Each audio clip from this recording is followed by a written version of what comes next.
not going to see Sean. I just want to let the listeners know. Do you want me to sit on your lap? I mean, I'm more than happy to do that. Give the people what they want. Give the people what they want. Sean Cunningham with us here. Sit on Nick's lap, tell him what you want for the King season, like Santa Claus taking wishes. I've been a good boy. That's a good show. Of course, you know Sean from Fox 40, and I want to remind all of you that all guests come to you from the Folsom Lake Honda Hotline. Folsom Lake Honda, your one-stop Honda shop. Sean, what stood out to you the most being around the team during the preseason? I think just the attention to detail. You know, there's so many people that want to point out differences when, you know, you've been a really bad basketball team for upwards of 16 years now. Right. And everyone wants to always try to highlight what's new, what's different. Like, maybe I'm the pessimist. I go, it's all the same. It's everyone. No one's lost yet. You know, even if you lose 0-4 in the preseason, let's pretend that happened. You're still feeling pretty good. You haven't lost yet. You haven't lost an actual game. So the thing that really jumps out to me, everyone goes, oh, is the spirit better? No, I don't think so. Maybe you could argue possibly with De'Aaron Fox because he's got the ball back in his hands. He's not having to learn how to play off ball like he had to do last year coming into the season with Tyrese Halliburton. But more than anything, Nick, I really feel like it's the attention to detail, and it's something that I anticipated knowing Mike Brown a little bit before he came over here, is the fact that I used to call him Mike Brown is OCD on steroids. All coaches are weird. They're all OCD. This dude has an attention to detail that is just crazy, man. So talking to him in July back in Vegas when we sat down right around Summer League, and I asked him, I said, are you still that same guy? He said, I've chilled a little bit. He says, but no, I'm still very OCD, and he wears it as a badge of honor, and he thinks that it'll rub off on his team. This will be good for his team, and I'm inclined to believe him. And I knew that about Mike Brown, too. One thing that stood out to me about him, though, and I say this in the kindest and best way possible, I didn't know that Mike Brown was kind of a crazy person in a competitive fashion. We all know about the now famous screaming at media day. I saw a clip today of him running up and down the court full steam, screaming expletives at his players about turning the Jets on. We heard a clip earlier in the show saying he didn't come here to coach regular season games. I didn't know that he was a psycho competitively, quite frankly, before I got closer to him. Yeah, and I think, you know, part of that too, Ramie, is the fact that he's coming into a situation when I've said this, you know, right before training camp opened. It's like, you know, you have some guys that you have a guy who's got all-star caliber in Domantas Sabonis, you know, comes over at 25 years old and he's a two-time all-star in the East. Now he's 26. You know, De'Aaron Fox might be that guy, but he doesn't have LeBron James. He doesn't have Kobe Bryant. Right. And there's honestly, everyone would love to coach those guys to a degree. But when you're coaching those guys, it's like those guys are coaches on the floor. Their egos, everything that they do about the game is coaching almost takes a back seat to those guys. And I think this is almost the perfect type of team for him to take over. And I said, look, of the batch of coaches that you had to pick from with Mike Brown and all the candidates that Sacramento talked to me, it was the right guy for the moment. It was somebody who's been there, done that. He's experienced all levels of it, both successes and failures. He's coached stars. He's coached young guys. He has an attention to detail and obviously has a focus on defense. And he's at the right moment for him, where all of a sudden maybe this could be a rebirth for him as well, coming off the success that he had in Golden State. Sean Cunningham with us here, Cattles Ramie, Sactown Sports. Keegan Murray, obviously, he's going through the protocols now. I would guess he's in the conditioning part of the program. Since he was around today, they're just going to make sure his conditioning is okay. How long do we go with Keegan not starting for this team? Well, you kind of see the philosophy, at least what they're thinking. And maybe it's that we don't want to put our whole 5 best players in a starting 5. You want kind of have some punch off the bench, especially when it comes to scoring. And really, if he's playing bulk minutes anyway, then you're checking all the boxes.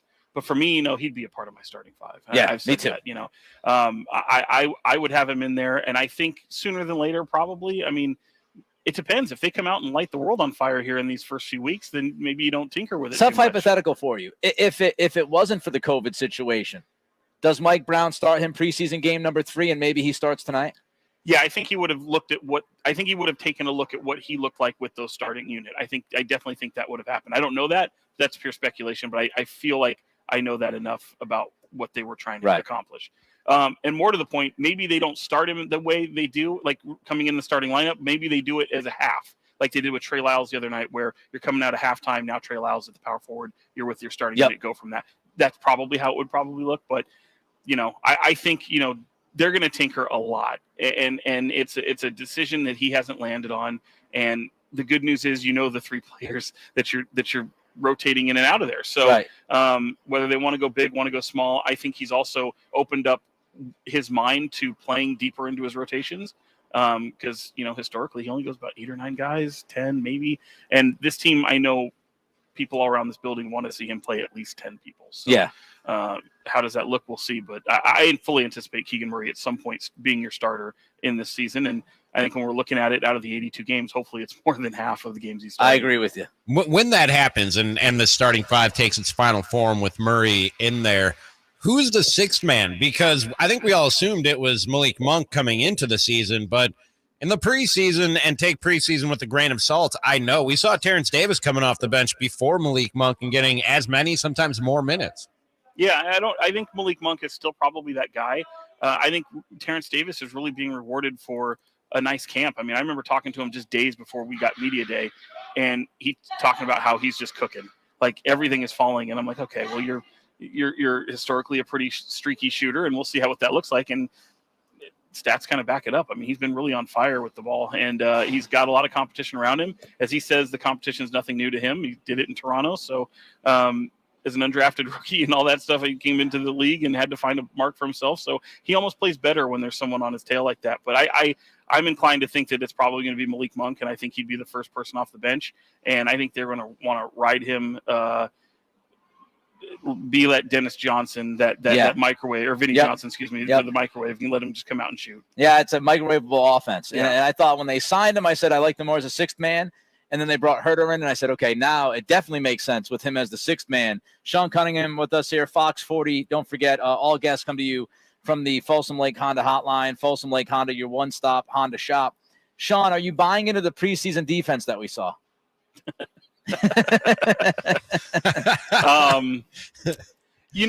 I am to a degree. I think it's undeniable, even in practice, what you've seen, team defense looks night and day.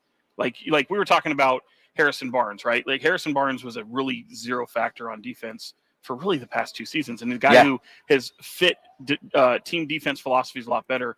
And we're seeing him clog passing lanes. We're seeing him come away with steals. They're using his length and he's surrounded by guys with great length as well. So I think just by virtue of that alone, the team defense does look better. I still think they go through stretches, guys, where maybe they're not using the court to their advantage. You kind of want to shift towards the sideline a little bit and use that as another defender. I think on-ball defense for some guys can still be a little bit of a – they don't like to – there's guys that you see in the NBA who just walk up and they don't play big with their arms out, and you'll hear Mike Brown screaming that. In fact, just yesterday, and what a attention to detail it was. I mean, we got Mike Brown kind of took the assembled media and said, turn your phones off, your cameras off, your mics off. We're going to walk you through some of our defensive sets and our offensive stuff. And we're out on the floor passing the ball around, and the whole staff is showing what we're doing. And he's like, if you're going to criticize me, you're going to know at least what we're doing. I want you to know what you're doing and what we're doing. And if you have questions, let me know, all this stuff. So we went through a whole breakdown of their defense, their offense. And it's not really complicated. I think there's some pretty basic principles in there.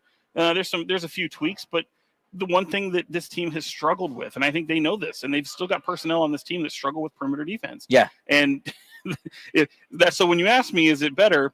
If they're not guarding the perimeter, Nick, I don't think it will be. Yeah. And I think there's a focus on that. Yep. And that to me is going to, but the team defense, they're getting in passing lanes. You can obviously see that, and they've put a lot of emphasis on it. Hopefully it'll trickle over.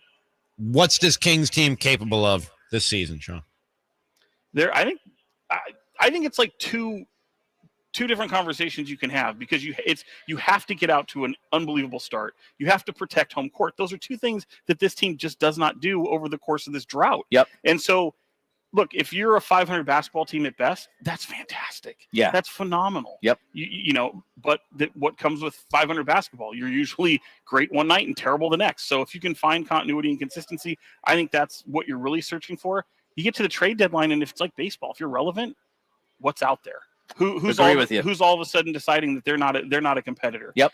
This team competing for the play-in tournament, you can argue, is it flawed? Maybe, but they need it. They need positive trajectory and just optimism in this community. You saw empty seats here last year, and it wasn't because of COVID. Yeah. So you need to see this building rocking. You need to sell tickets here. You need to sell sponsorships. And I think you need to have a competitive, relevant basketball team on your court to do so. I do think Monty did a good job in the offseason of kind of threading that needle. I don't think he bailed on the future, right? But he made additions to this team right now that could possibly get you into the play-in and get you to the playoffs. So I think he did a pretty decent job. He didn't trade a bunch of picks down the road. He didn't trade Davion Mitchell. He held on to the younger core while adding Herter and drafting Keegan and bringing in Malik Monk. His name is Sean Cunningham, Fox 40. Sean, great stuff, my man. I love catching up with you. It's going to be an often thing we do here during the basketball season. Oh, let's do it. I look forward to it. All right, there you go. Sean Cunningham, Fox 40.